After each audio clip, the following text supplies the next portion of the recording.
Jesus. Amém. Vamos falar primeiro do tema de missões. Todos juntos? Testemunha as nações pelo poder do Espírito Santo. Amém. Vou ler aqui um texto.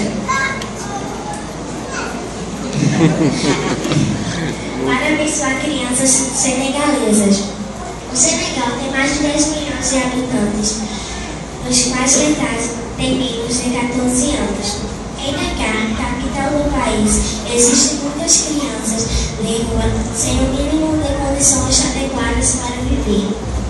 Vendo essa triste realidade, os missionários Dudu, Humberto, médico, e Elisa Jardas, dentista, criaram um projeto, Fábrica de Esperança, para oferecer atividades e recursos de modo que as crianças e jovens senegalesas se desenvolvam física, moral e espiritualmente. Essa é a nossa agora. Convido a igreja para que se coloque para fazer uma oração contatória com o pastor Gerão, pelos funcionários que estão trabalhando com crianças. Amém.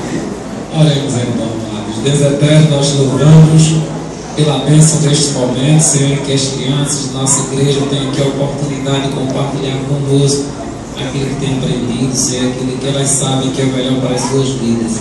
Obrigado a Deus pelos missionários que estão trabalhando de uma forma específica, Pai, com as crianças, Senhor, espalhadas pelo mundo, especialmente aquelas que foram apresentadas aqui, ó Deus, no Senegal e em tantos outros lugares, ó Deus, onde a Tua palavra, Senhor, tem tido dificuldade para ser semeada.